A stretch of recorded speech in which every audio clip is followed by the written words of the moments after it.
Hello everyone. GS सब civil service के platform पे आप सभी का स्वागत है। जैसा कि आप लोग जान रहे हैं कि 69वीं बीपीएससी का मेंस चल रहा है। जीएस 1 का पेपर ऑलरेडी हो चुका है, जीएस 2 का भी पेपर हो चुका है और आज यानी निबंध का पेपर था, एसे का पेपर था। तो इससे आपको पता है कि पहले ऑप्शनल का पेपर हुआ करता था, ऑप्शनल क्वालिफाइंग करके एसे का पेपर लाया गया। तो 300 नंबर का एसे होता है, 3 सेक्शन होते हैं, सेक्शन 1, सेक्शन 2, सेक्शन 3 और तीनों सेक्शन में 4 एसे दिया जाता है और 4 एसे में आपको एक एसे लिखने रहते हैं और हर एसे 100 नंबर का रहता है। तो हम लोग देखने का प्रयास करेंगे कि कौन कौन से एसे आज पूछे गए थे। इसके लिए एक अलग से डिस्कशन वीडियो लेके आएंगे, तो उसमें हम लोग देखेंगे कि एसे का अप्रोच क्या होना चाहिए और ड्राफ्टिंग करके एसे को लिखने का प्रयास करेंगे। लाइव सेशन में एसे लिख के आप लोगों को दिखाया जाएगा।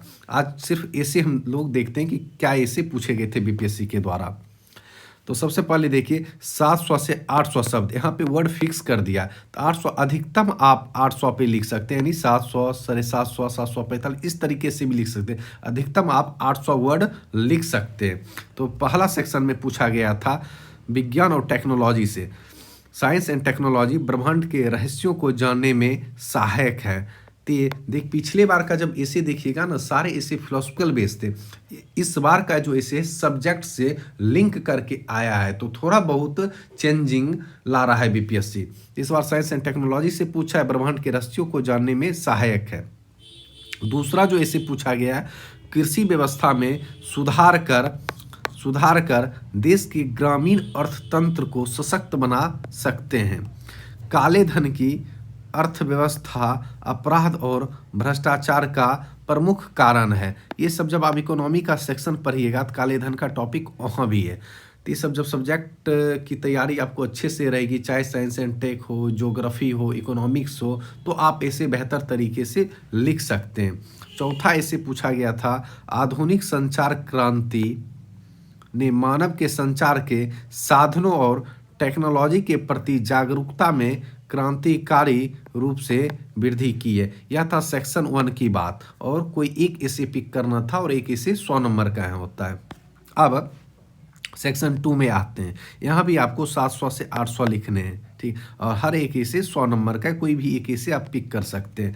तो यहाँ पूछा गया है महिला सशक्तिकरण की वर्तमान स्थिति। हम जब ऐसे का टॉपिक दिए हुए थे तो उसमें ये सब टॉपिक लिस्टेड है, आप ऑलरेडी वहाँ पे जाके चेक कर सकते हैं कि सारे टॉपिक्स हम बताए हुए थे। राजनीतिक सशक्तिकरण के परिप्रेक्ष्य में लिखना था यहाँ क्या, वुमेन एम्पावरमेंट्स को लेकर। सेकेंड ऐसे आध्यात्मिक उन्नति तथा शारीरिक एवं मानसिक विकास के लिए योग की आवश्यकता और महत्व। तीसरा है नई शिक्षा नीति 2023 के फायदे और नुकसान। भारत कृषि पर जलवायु परिवर्तन का प्रभाव तथा बचाव के उपाय। ये सारे देखिए इकोनॉमिक्स के टॉपिक्स हैं, ज्योग्राफी के टॉपिक है। तो आप जब सब्जेक्टिव नॉलेज रहेगा तो आप इसे बेहतर तरीके से लिख सकते हैं और 4 ऐसे में एक ऐसे पिक करना कोई कठिन कार्य नहीं है, आप इजीली एक ऐसे को लिख सकते हैं। अब सेक्शन 3 में आ गया, तो यहाँ जो बोला गया ना कि बिहार स्पेसिफिक ऐसे पूछा जाएगा, जिसे बिहार के मुहावरे से रिलेटेड पूछा जाएगा। ऐसा नहीं कि यदि हिंदी में पूछा जा रहा है तो आप हिंदी में ही लिखिए, आप उसको इंग्लिश में ही लिख से मुहावरा दी क्या दिया जाएगा। यहाँ पे जो है इंग्लिश ट्रांसलेट, और सब में देखिएगा तो इंग्लिश ट्रांसलेट है हिंदी का, लेकिन यहाँ इस तरीके से ट्रांसलेट नहीं मिलेगा। जो हिंदी में लिखा रहेगा उसी का वो शब्द ऊपर लिखा मिलेगा। यहाँ देखिए बिन समाज के बोली हो सकेला का, बिन बोली यानी भाषा समाज हो सकेला का। तो आपको इसका यदि मीनिंग पता हो तो आप इजीली लिख सकते हैं। और 4 है, 4 में तो मान के चलते हैं एक आप पता कर ही लीजिएगा। ये तो बहुत फेमस ऐसे है, धोबियक कुकुर ने घर के ना घाट के। एक कहते हैं ना, धोबी का कुत्ता ना घर का ना घाट का, उसी से ये मर्ज है। तो ऐसा नहीं कि एक ऐसे आप नहीं समझ के लिख सकते, बिल्कुल ऐसे, और सही उसका मीनिंग समझ रहे हैं तो आप ऐसे लिख लीजिएगा। फिर देखिए ये ऐसे हम ये बताए भी थे, और जहाँ ऐसे का टॉपिक लिस्टिंग करवाए थे बिहार स्पेसिफिक, उसमें ये लिखे भी थे, आगू नाथ ना पाछू पगहा बिना छान के कूदे गधा, ठीक है। और लास्ट वन जो पूछा था अनेर धुनेर के राम रखवा, तो यही सारे ऐसे पूछे गए थे। तो आप जब 4 ऐसे में एक ऐसे देखोगे तो आप इजीली आप पिकअप कर लोगे, सारे सेक्शन से एक एक ऐसे तो इजीली हो ही जाएंगे। तो इसके लिए आपको ड्राफ्टिंग करना पड़ेगा।